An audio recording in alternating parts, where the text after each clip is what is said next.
Thanks a million, Anita, and thanks a million to everyone for coming here tonight. It's a lovely evening, so we really appreciate your time.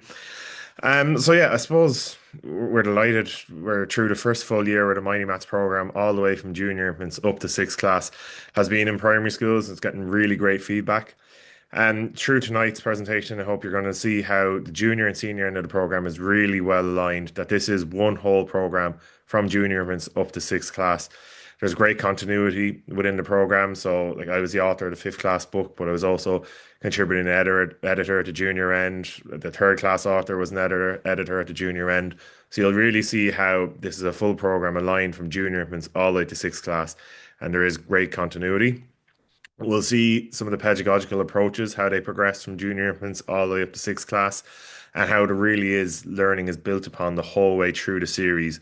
And that is really written by experienced teachers. So it's written with the classroom in mind, but also written specifically around the new maths curriculum and how we can make that as easy and as usable for teachers in the classroom. So I'm going to hand over to Stephanie, who's going to begin talking about Mighty Maths in the junior end of primary school. Thanks for that, Dennis, and thanks everyone for joining us. So, I'm going to talk very briefly about junior and senior infants of Mighty Maths before handing you back over to Dennis. So, at junior and senior infants, the focus at this crucial early level is on play. It's on hands-on experiences, and it's about promoting a meaningful engagement with maths. So it lays the foundation for a deep understanding of maths that they will bring into the later years with them. So first of all, let's look at the components of junior and senior infants of Mighty Maths. So you have your high quality pupils book, and every child will get a free pupil assessment booklet with their pupils book. So Dennis is going to talk to you a bit later on about these components in more detail. At junior and senior infants, along with the assessment booklet, you also get your free My Learning Journal, and I'll talk to you a bit more about this in a few moments. Every teacher who adopts this program gets the teacher's planning and resource book. So this will meet all your planning needs, and there's lots of support, lots of notes, lots of extra material for the teacher.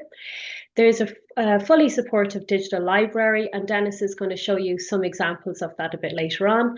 And finally, there is a big bank of printable resources. So that includes material on assessment, on extension, on differentiation, and so on.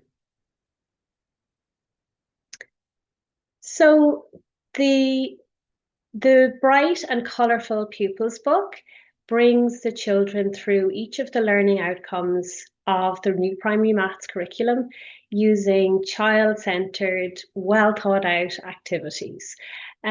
So again, Dennis is going to talk to you in more detail later on about the various features that go across the Mighty Maths program. But I just wanted to show a few of these to you here for junior and senior infants, just to show you how deeply embedded the 5 pedagogies of the new primary maths curriculum, how embedded they are in the pupils book. So you have these creative and open-ended maths talk prompts that allow children of all levels to engage with and to talk about maths. You have maths questions.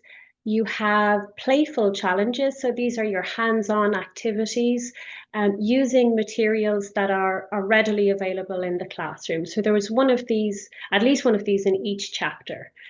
At junior and senior infants, we introduce problem solving, and they're easy, they're fun, they're just getting children thinking about maths and talking about maths at an early age. Again, Dennis is going to talk to you much more later about the maths journaling feature that we have across Mighty Maths, but you just see an example of it here in junior infants. So they're learning about the number 1, and they're asked, I can show 1 in many ways. So they're being creative, and they're showing their confidence in their maths learning. So, of course, in junior and senior infants, you have a focus on number formation. In Mighty Maths, the way the authors have done this is that they start using concrete material to familiarize the children with the shape of the number. And then they begin using tried and trusted methodologies such as rainbow writing to get the children used to writing out the number.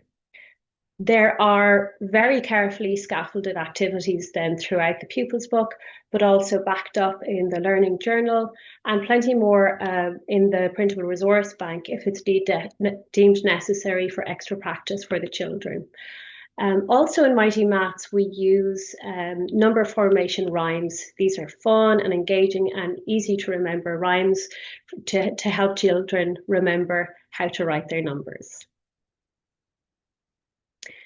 So, as I said earlier, there is a My Learning Journal free at junior infants and senior infants. And this is a part of the program we're very proud of, and we've got a lot of nice feedback on, and a personal favorite of mine. So, it's very closely connected to the pupils book, and it's more activities that support what the child is learning at home. So this or in class. This can be used in class or it can be used at home with the parent and guardian. It has maths talks activities, maths eyes activities. If it is used at home, there is a box on each page giving a note to the parent or guardian explaining what maths learning is happening in the classroom at that time so that they're kept in the loop. And also for the parents, there are these QR codes. These QR codes link to the audio of the number formation rhymes that I spoke about a bit earlier, and also the songs. So this allows the parents and guardians join in the fun at home. And we've got lots of nice stories of parents really enjoying these with their children. So, as I said, Denis is going to talk to you and show you some examples of the digital library, but I just wanted to tell you what we have at junior infants and senior infants. So, at each level, you have between 8 and 10 math stories. You have our innovative math toolkit, which will help you teach maths to junior infants and senior infants. You have original songs and number formation rhymes. You have over 40 activities and games at each level. And finally, of course, you have ebooks of all the books. So I think that's it for me. I'll hand you back over to Denis. Thank you very much. Perfect. Thanks a million, Stephanie. So yeah, I'm gonna have a chat. I'm gonna chat us through the Mighty Maths program from first class up to sixth class. As we can see, again, we've lovely, colourful books, really appealing to the students and really pleasant to look at.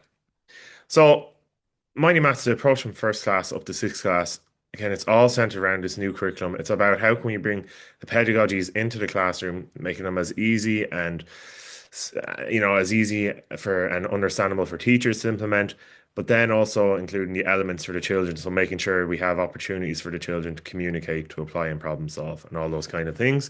So Mighty Maths first to sixth class, we're encouraging deep understanding, focusing on fluency, reasoning, and problem solving. We're going to go through all these, how there's lots of open-ended tasks, we've got hands-on activities, and really the foundation is that there's lots of opportunities for success and that we're building confidence and competence in maths. Similar to what Stephanie was showing you, so this is what you'll get if you sign up to the first to sixth class Mighty Maths program. So you'll get your pupil book. Again, they're really well laid out, not too much clutter, not too much writing or sums or anything on one page.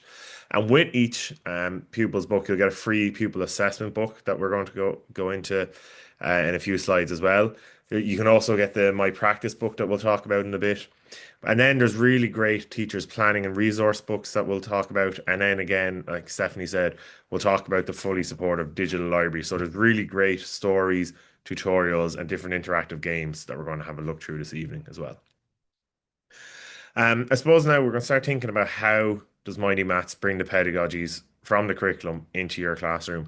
And I suppose one of the most important pedagogies I would feel is really promoting maths talk. Research continuously shows how important maths talk is in developing numeracy. And it's something that's done really, really well in the Mighty Maths program. There's barely a page goes by that there's not different maths talk prompts.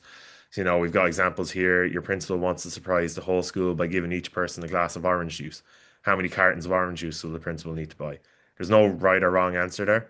There's lots of great discussion. How many people like orange juice? Who doesn't like orange juice? How big is the carton? Are we buying 1 litre, 2 litres, 5 litres? Like lots of great opportunities for talking there.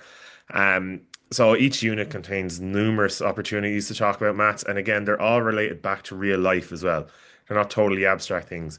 Like here's another example from the fifth class. Imagine that your friend Alva lends you €100 and you have to repay that at the end of the year. Is that fair to just give her back €100? So we're introducing children then to the idea of interest through that. That, oh, it's actually not fair for me to just hold €100 for a year. And so it really encourages children to engage in these meaningful discussions. And it's something Mighty Maths does really well. We've been getting different samples of other programs into a school to kind of flick through. And I honestly was shocked to see the lack of maths talk in other ones. Like it is so important. It's something done really well in Mighty Maths. And similarly, so is Maths Eyes. We really want to foster this productive disposition. We want to see maths as something that is around us in the real world. You know, we're seeing how we're using our different measures, how we're using our shapes, bringing in our angles, everything like that. And it is, Matt's Eyes has done really well in Mighty Maths to really conceptualize the topic being taught. So here we're seeing Crow Park and Aviva talking about which is a greater area. So again, you're bringing into how to work out area, but then thinking about a rugby pitch, soccer pitch, GAA pitch, how many, what's the capacity there? You're bringing in place value as well. So Matt's Eyes and Matt's Talk is really essential in the book. Uh, Also, then there's lots of open-ended questions. So the next few kind of slides, we're really talking about how Mighty Maths uses cognitively challenging tasks, how it fosters productive disposition. There's lots of open-ended tasks that really allow for your differentiation and building confidence. So we use a lot of low threshold, high ceiling tasks. So there is a level for everyone in your class to engage it. So if I have 25 children in my class, we've a sample here. It's maths talk. So Jordan got 34 as the answer to his division problem. What two numbers might he have been dividing to get an answer of 34? So if I have 25, 30 kids in my class, you know, I might have different expectations for all of those children, but they can all engage at their own level. Like there might be a few kids in the class that I'm delighted if they can tell me 34 divided by 1. And then for them, they're building the confidence because they succeeded. They got it right. I found an answer to that problem. Whereas other children, I might try and get three or four or five solutions. And then I've also got the children at the other end as well who I can push, get me 10, 15 solutions. But I'm able to build in my differentiation into my lesson through one simple problem. And that's really key to my lesson. It's not pages and pages and pages of sums, that these are kind of bringing in real life problems with multiple solutions. That you're better off having one problem with five, six, 10 solutions than five or six or seven problems with just one solution. So that's something that's really key in the Mighty Maths program. And that's done through different features. So there's lots of challenges. Again, so we're bringing in these cognitively challenging tasks, but they're playful, they're enjoyable. So we've got ones using cards here. Again, they're your low threshold, high ceiling. So this one just turn over two playing cards, make a repeated addition and multiplication sentence using the number on the cards, record them below. So it's opening up opportunities. There's different ways to approach that the whole time. Similarly, then, I know in our school, one of our biggest worries bringing in a new curriculum was how we're going to encourage playfulness, particularly at the senior end. So if you're thinking about fifth class, a sixth class, 10, 11, 12, 13-year-old kids, they mightn't have played in the classroom since junior or senior infants, since their time of doing Ashton. So it was really something that we were kind of apprehensive about, especially we wanted to make sure that it's not just play for the sake of play, that children are learning through play, and that's something that's really well addressed in Mighty Maths.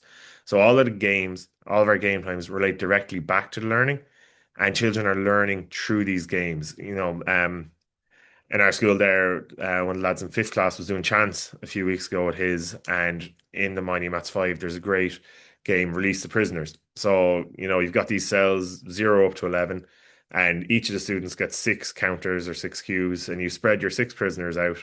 And how you release your prisoners is you roll two dice, and if you get that number, you get them released. So instructions are there in the teacher's planning. You play it first time and don't really give instructions, but slowly the children realize I can't have, if I have a prisoner in cell 1, I'm never going to get them out. I can't roll two dice and get one as an answer. Or same thing with 0. And then realize, oh, there's only one way actually to make 12. So you're bringing in this idea of sample space. So that children are learning through these games, that it's not just randomly playing, that there is a point to them. They're all linked to learning outcomes from the curriculum, and they're really enjoyable for the children as well. That they're learning these maths concepts while having fun. So there's playful opportunities again built into every unit, and they're engaging, fun, and they're really easy for teachers to incorporate into their lessons. We'll get into the planning books in a while, but it's really clear, and you're not kind of just throwing a game here, go and play it. It's really clear instructions how you can implement that classroom in your classroom and different step-by-step instructions. Obviously, problem solving is a key feature of the new curriculum as well, and it's a core part of the Mighty Maths program, as I've kind of already gone through. So when we're thinking about our emphasizing maths modeling as a pedagogy and our problem solving, there's lots of different strategies taught for kind of problem. So it's not just we're getting away from this idea of there's one way to solve it, there's one way to do a question, one way to do a problem. We're getting away from that. So there's multiple strategies taught, and there's really lots of different explorations of different models and different patterns. So if it's, long multiplication, which I think we actually have in the next slide, we might look at the area model. We might look at different possible ways to solve this, and children get to explore three or four different solution methods and pick which one works for them. And similarly, then they can explore, okay, I like this one best for this problem, but okay, maybe it doesn't work as well when I go into these kind of problems. So how do I refine that? Maybe I change to a different strategy. So it's really great for children to explore those kind of different strategies. And we'll see as well, we have our stars, our problem solving strategy that is in the program all the way up. I believe it comes in first class, maybe even younger, but the whole way up. So children are familiar with this sort, think, act, review, and share. And the fact that that comes the whole way up from the younger ends of the classroom, by the time children get to fifth and sixth class, they're very familiar with our stars strategy. And this is what I'm kind of saying with our maths modeling, that there is multiple strategies presented and they're really well gone through. So it's kind of gone through step by step. So not just for students, but for teachers, like you might come across a strategy that we haven't thought of or that, you haven't done before. And it's great to have it laid out step by step in front of you so you can follow along as well. So I've got my step one, step two, step three. So this is long multiplication. Instead of going through the formal long multiplication algorithm, maybe a child might prefer using the area model. So we're seeing here 42 by 25. I'm breaking the 42 into 40 and 2, and I'm breaking the 25 into 20 and 5. And I'm adding these up together. So there's lots of explicit examples of each strategy in use. Children get exposed to these different models, exposed to these strategies, patterns, and can choose then what they think works best for them and what they think suits their problem the best. We also then have these great STEM challenges. So STEM challenges are really hands-on, creative challenges, bringing the maths again into real life. So you're using your active learning. There's elements of problem solving. Again, we're trying to see the maths as worthwhile, useful, fostering that productive disposition. So there's an example here of creating a plan of your classroom using Lego. I know in the fifth class there's a lovely one. I saw them out in the yard doing recently as well on length, where it's make a paper airplane to fly the longest. So children are exploring, oh, do I want a small, tighter paper airplane or do I want a bigger one where the wind might catch it? And like lots of different, lots of different ways to explore measuring out the length then. And they're really, again, they're one per unit and they're really engaging, hands-on. The children really love, they really enjoy, but again, they are learning through play. That's not just for the sake of it. Um, and then my maths journal. So this is obviously formative assessment is key. And this is a lovely unique feature to Mighty Maths. So at the end of each unit, there's this my maths journal. So at the end of each topic, there's this little space where children can reflect. They can engage in this self-assessment. They can think, what did I learn this week? What did I find? Okay, went really well. What did I find? Maybe I struggled. And again, it can be that they're drawing out. It can be that they're writing out. It's very handy as a teacher then to just be going around and kind of have a look, okay, and see, okay, these two or three people have said they struggled with this. I might note that, chat to my support teacher. Or, okay, wow, everyone seems to be really okay with this. I thought I might have to spend an extra day or two, but we're okay to move on. So it's really handy for the children to think and self-reflect themselves, but also then as a resource for the teacher for you going forward in your planning as well. From first to sixth class, then we have the my practice book. So my practice book is really really great resource because it's so well linked to the Mighty Maths program. So these books are written by the pupil book author as well. So there's nothing worse than if I'm doing a mental maths or something in the morning and it's a November morning and a topic comes up that I'm not teaching till February. A long division problem suddenly comes up and that was on the back burner till after Christmas. But with our Mighty Maths program, all of these practice books are linked to the pupils book. So it kind of works a week behind. So they have a lovely weekly structure that every Monday it's a general revision of everything that has been covered. So at the start of the year, say the start of the third class, it's a lot of revision of second class topics. And as more gets covered, more gets built in. And then you every Friday kind of use it as a weekly assessment. And then Tuesday, Wednesday, Thursday is covering your topic from the week before. So if I did length last week or capacity last week, this week, my Tuesday, Wednesday, Thursday of the practice book is going back over. So it's great for consolidation. It's great revision. Teachers, there's wide ways we can use it in the classrooms. I'm using it for homework myself, but you can use it as a mental maths kind of start of a maths lesson if you wanted either. And the fact that it's so well linked, like you're not going to get a surprise. There's not going to be something that isn't covered. Like there's not going to be 20 minutes derailed in the morning going off on a topic that you haven't gone through. It's really well linked. It's fully cohesive there as well. And similarly with the assessment, there's a free pupil assessment book with all the class levels as well. And this is really nicely laid out that you've got your autumn assessment or in midterm, you've got your winter assessment, spring assessment, and summer assessment. And again, these are fully aligned with the Mighty Maths book. So it's written by the authors of the book. So there's not going to be something in the autumn assessment that you're not covering until December or January. Everything you've done in those first 8 units is in your autumn assessment. Your next 8 coming into your winter assessment. So it's really well aligned. It's really handy as well. Like if you think coming up to Halloween, you're not photocopying 5, 6 different random pages of different sources. You've got this little pupil book. Students write their name in the front.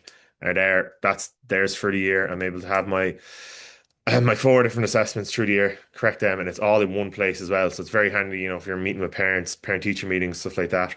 It's very handy to have that out and be able to see, okay, here's how we went at Halloween. Here's how we did then in the winter. Here's how we did in spring. Um, and it's really, there's also lots of different assessment support in the teacher's planning and resource books as well. Which like to be honest, nobody likes planning, let's say, as a teacher. It's on the banes of your life. But with Mighty Maths, it's actually so easy. It's done so well for you. So you've yearly, weekly, and fortnightly plans. And again, they're all mapped to the new primary maths curriculum. So you've got your learning outcomes, you've got your progression continua, you've got your activities then laid out. Within those books, then there's great day by day instructions. Like I'm actually only back yesterday from paternity leave, and I was kind of going through plans for the sub when I was gone, and maths was so handy. I just handed them, so I have second class, so handed them the red Mighty Maths teacher's planning book, and I was like, you won't have to look past there. Like every day is laid out. The fortnightly is there as well. And there's great little tips, before you begin. There's great ideas what could go on a concept maps. There's also like kind of lots of great little teachers' notes or common misconceptions as well. So your detailed lesson plans. You've also got these great playful learning experience grids. So within each unit, there's 4 playful learning experiences. Again, bringing in that hands-on, bringing in that play, but they're also linked to the topic. So I know my class, so I left them, they were actually doing these capacity ones last week, and I was asking the kids yesterday what they learned when I was gone, and they were doing this kind of capacity relay race and they really enjoyed it. Um so again, these all kind of support. There's lots of different supports and ideas for your productive disposition. There's great then for each unit as well. There's integration ideas. So how can I integrate what I'm doing in maths with geography? How can I integrate it with science, with art, music, drama? And like I mentioned, then there's lots of great assessment supports as well. So we're going to, for the next couple of minutes now, have a look at the digital library. So included with your Mighty Maths, there's great digital resources for all levels. So there's interactive math stories at each levels. There's the great toolkit, and there's fun animated tutorials, which you'll see there. These are all unique to the Mighty Maths program. There's lots of original animated rhymes and songs. Over the program, we've over 250 interactive games and activities linked to each pupil's books.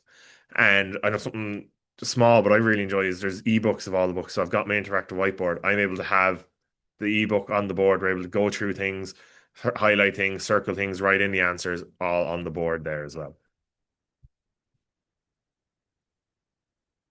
So, in terms of digital library, the first thing we're going to talk about is our math stories.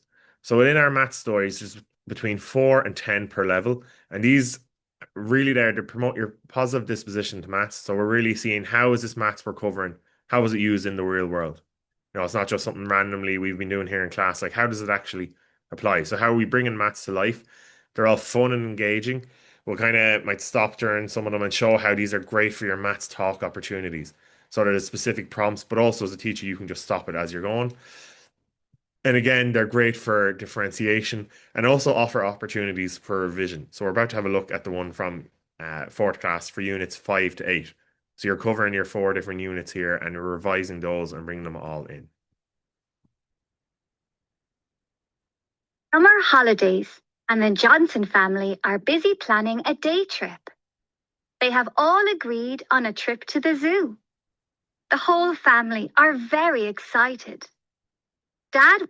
So again, I could stop this here and say, okay, how many legs do we see in this picture? Or maybe get counting like that. Or how many legs are in this picture? Because maybe I can't see these penguins' legs. Or going back to the kitchen there, we could maybe highlight and look at the calendar. Any questions I have there? Looking at the heights, looking at the clocks, all these kind of things. All agreed on a trip to the zoo. The whole family are very excited. Dad wants them to plan the day in advance so everyone can see their favorite animals. Okay, gang, let's plan our trip to the zoo tomorrow. We don't want to miss the chance to bring Grandad back to the orangutans.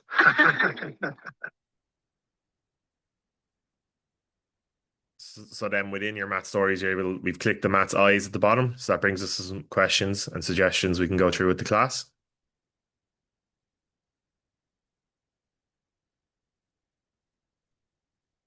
What type of angle do the hands of the clock on the wall make? So zooms in, we're able to have a look at that. I can have a chat about that. Notice the one leading. Tall is Hugo. So again, it's encouraging children to notice these details in the story, pick up on our maths. So we've obviously done length. We're looking at it here.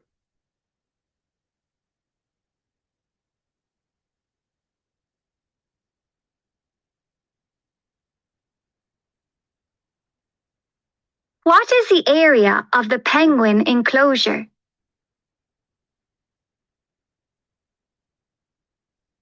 What is the first activity of the day that the family need to schedule? So we can see how we're bringing in our different topics that we've done over the last few weeks. So we've got our area here of the penguin enclosure. We've got our timeline. We've got our timetables here for the train. Talking about our activities. We were going back there. We saw the heights on the wall, the capacity of the kettle, lots of different things. So our stories really weave together different units quite well. Similarly, then at each class level, there's these animated tutorials. So there's 8 animated tutorials per level, and they're really, if you're thinking about your tricky topics, your challenging issues, there's tutorials to go along with these. So these kind of break the topic down and maybe show how a procedure is used, show how a model is used, and they're great for, we can get them up on the tablets in the class. We can go through it as a class together, but children can also access this at home as well. So it brings a concept from something we're explaining on the board to something they can see in a story and kind of see applied to actual real life. Mam has asked Hugo and Aoife to help with the household chores by cleaning and organising the fridge. So again, before we even get into any questions, I could stop this and chat and be like, what's the capacity of each of these bottles? If each of these bottles were full, which would have the most? You're looking at the yogurt, the weight, the butter, the carrots, the temperature, the times, lots of different opportunities for talk here.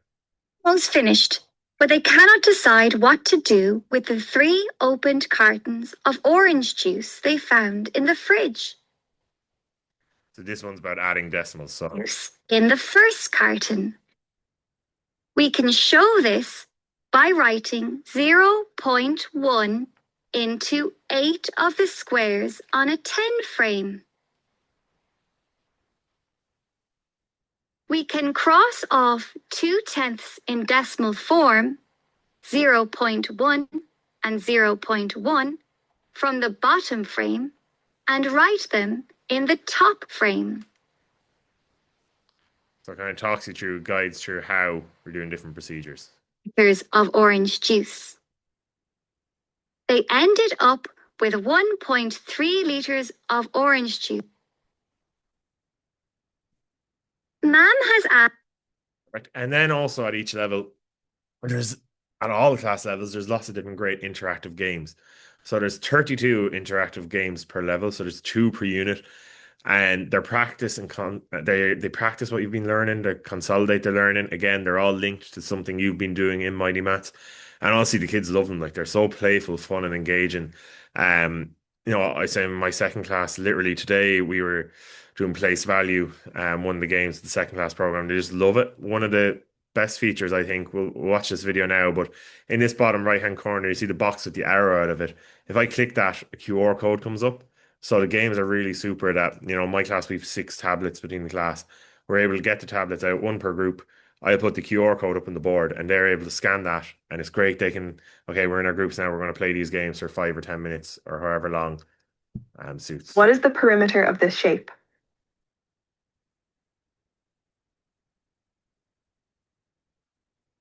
Uh-oh. So see, again, they're based around every different topic. Try again. This is a perimeter one. I think we have a Who Wants to Be a Mathematician one here. And again here, so that's how you share your QR code. It's very easy. I'm able to put that up on the whiteboard, or I'm able to send that QR code home as well. So you can put it up on Dojo or Google Classroom or whatever, and parents are able to scan that then and get into the game on home on a tablet as well.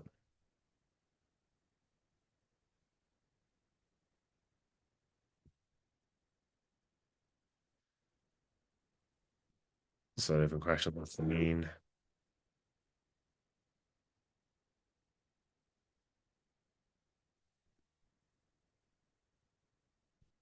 And yeah, just really good, enjoyable games at every level.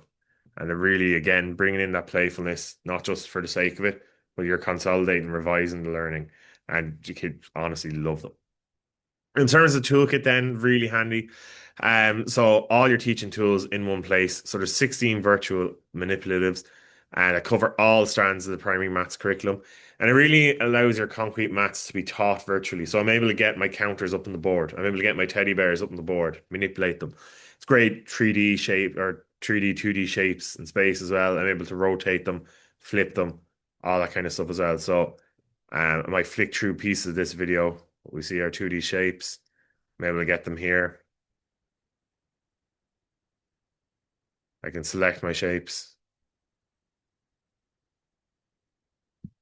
If we see down the bottom, then I'm able to look at tessellation. I'm able to look at rotations, symmetry, all that kind of stuff.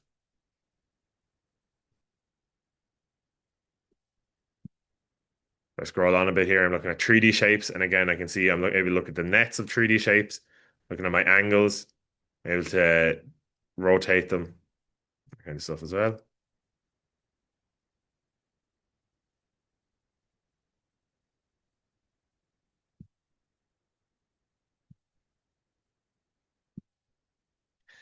And again, if I just pause it here and have a look, so we've got our counters, our 100 square, number lines, 2D shapes, tangrams, clock and timers, calendars, 3D shapes. Money is a very handy one actually having up there as well.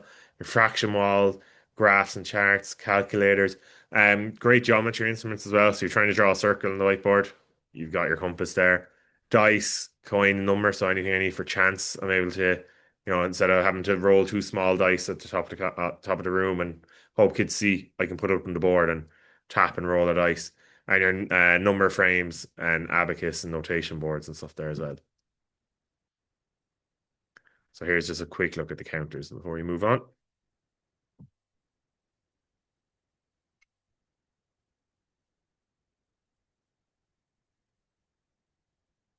Cars, teddy bears, footballs, whatever we want. And we're able to go through all of that as well.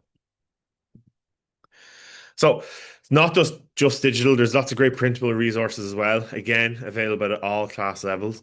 So the plans are editable as well. So if you're a school, if you use a certain format or there's something you have to include, you're able to get in and edit the plans so however suits your school best. There's lots of supports for the playful learning experiences as well. And then there's also extensions and extra practice. So we're thinking of our differentiation. We're also thinking of pushing on as well. And there's lots of different resources for that. Our child-led play resources. And again, we've our problem solving for early finishers. And again, lots of just fun games, activities, task cards, and maths trails. So again, just lots and lots of resources for extending learning and supporting teachers the whole time.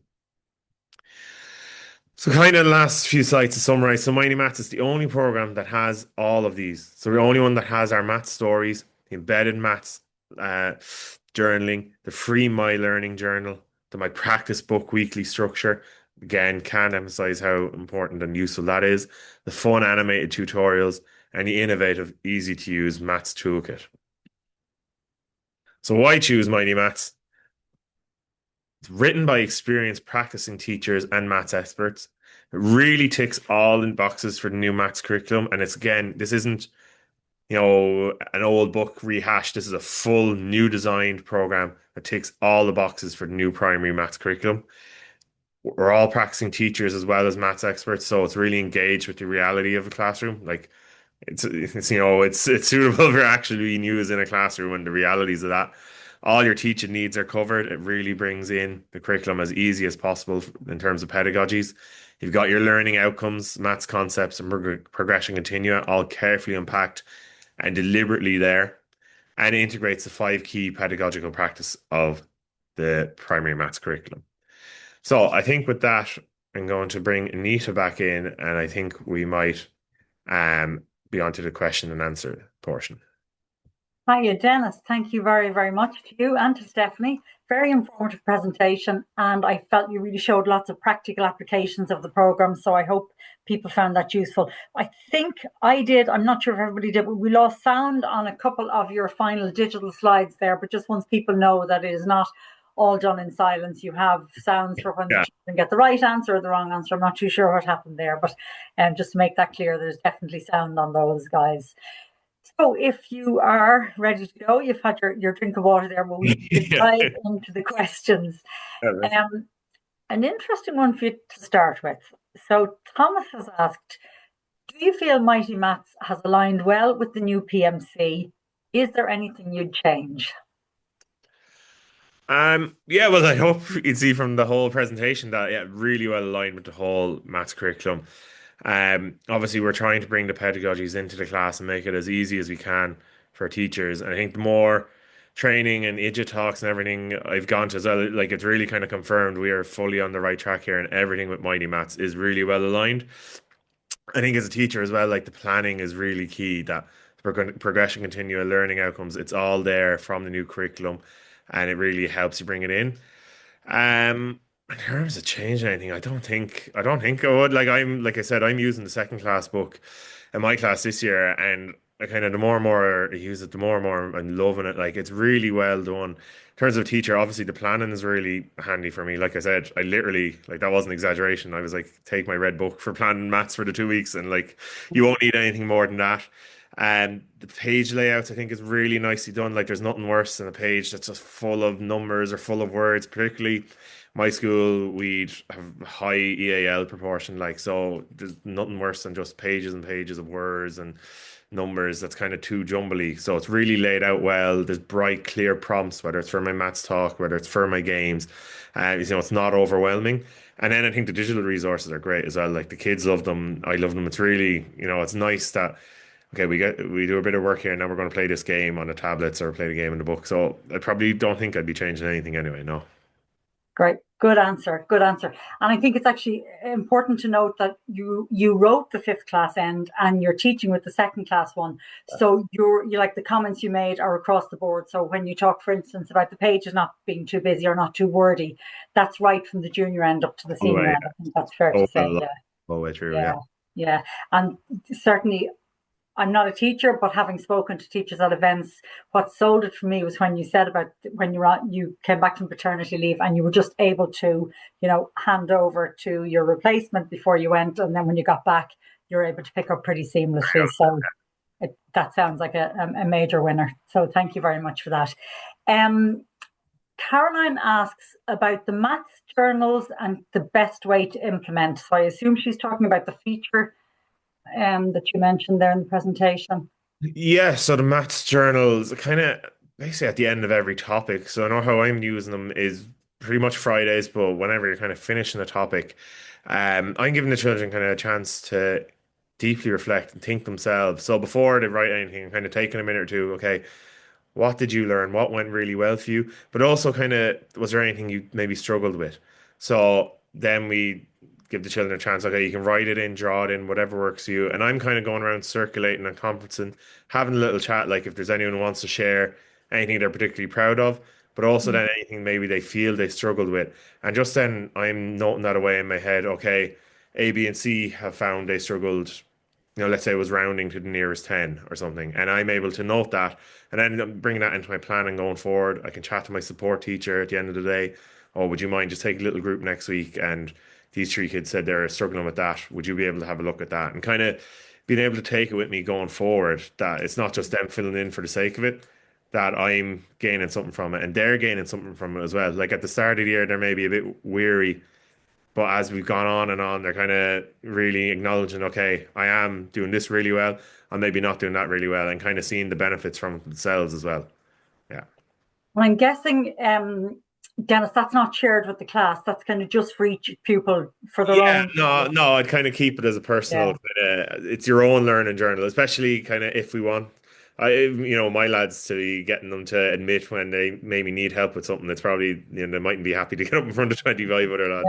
Yeah, Yeah. yeah, interesting. And then I guess for you as a teacher, if you see any patterns in them, it might be something that the class as a whole maybe struggled with, and you can just go over it again. So Use it it's again, bring that into my plan and use it going forward. That okay, we need a little so lesson on this, or we need more revision on this, or even the opposite sometimes. Oh, actually, we're really good with this. We don't need to spend too much longer on it. Yeah. great. Yeah, yeah, great. Okay, good.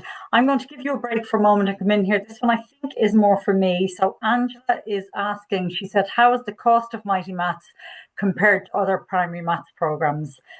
So Angela, I suppose I can just say, of all the programs that are available for the new PMC, Mighty Maths, I can confirm, offers the best value for money, and I hope the best program as well. But it definitely offers the best value for money. You can research that yourself. I don't really want to go into pricing details here, but if you do want to get any detail on the prices, please do just reach out to your local rep and they'll be happy to assist you. If you have any questions about that or about, how you can work it for your school book scheme, your school book grant scheme or whatever, do just reach out to your rep. They're there for you and they will help you with any questions around that. But it is definitely offering the best value of all the programs out there. So have a look at that. Dennis, if you are ready, Mary asks how to encourage cross-curricular maths talk. Well, yeah, I suppose like we're showing there, like there's lots of great maths talk prompts in the book, and again, they are all linking to real life. So whether it's measure stuff, if we're looking at time, where do you see clocks in real life? Why is it important that we see train timetables? Bringing in your 3D shapes, 2D shapes, everything, kind of linking it all back to real life. And like we just kind of look there at the math stories, they're unbelievable for linking to real life. Like we were doing one a few weeks ago, and it was based around an airport.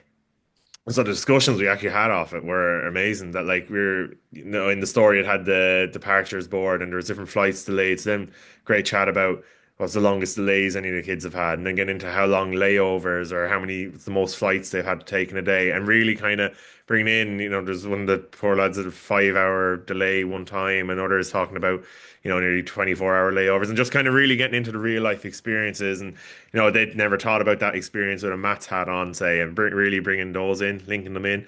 And again, the tutorials also do a lot of that as well. And then in terms of taking it another step further, maybe that in the teacher's planning, there is a full section with each unit on integrating with different subjects as well. So it's not like there is guidance for teachers as well, not just in the maths talk, but in all of the maths, how you can link it with different subjects as well. Yeah, Brilliant. really lots of great points there. Brilliant. And it's great to see them engaging, isn't it? When they get Yeah, animated and excited talking about something. yeah. And you as a teacher then, I guess, can just keep rolling that on. They probably don't even Yeah, realize they're no, learning maths. They're just, yeah, yeah. brilliant. Great. Okay.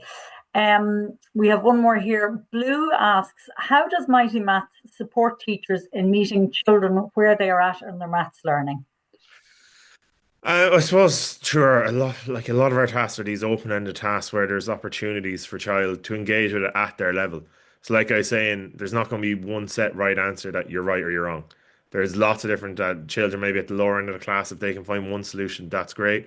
Children at the higher end, and kind of pushing them to find as many as possible. So there is that low threshold, high ceiling. And again, Mm. in the planning, there's there's notes for differentiation and guides for teachers and that too. But then there's lots of printables too. So with each unit, there's different printables, there are different resources, there are different extensions.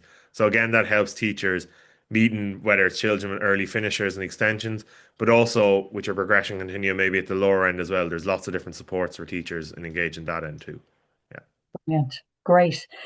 It sounds to me like your voice is about to give up on you. And given that it is such a nice evening, I think we will park it there for this evening. There are other questions, but there's a lot of common themes in them, and I feel they were addressed in your presentation. However, we will get back to everybody's questions. Your reps are out and about in schools at the moment, so they will either answer you in person or we get back to you by email or whatever. But all of your questions will be answered. And the rep team are there as well. If anybody is, at this time of the year when you're trying to make your decisions, they can give presentations. If you need them, just get in touch. The rep team are trained by the author team, so they really do know an awful lot of detail about the program, and hopefully should be your best support really when you're trying to find out more about it or how it would suit your particular needs. So do reach out to your reps, please. So you will be getting a follow-up email tomorrow morning, and there will be a recording of this evening's webinar. So please feel free to share that amongst your colleagues or your teaching friends. And you get a link to your local reps contact details and that of where you can find your reps contact details. And finally, just a very short survey. I think there's like 3 very questions that'll pop up at the end of the webinar this evening. We'd be delighted if you could fill that in for us. We'd really welcome your responses to that. So I think we are just coming up to the top of the hour. So Denis, thank you very, very much for all of your work this evening. Stephanie has left the building, as we say, but thank you very much, Stephanie, as well. And I'd like to say good evening now, and thank you everybody for joining us. Good night.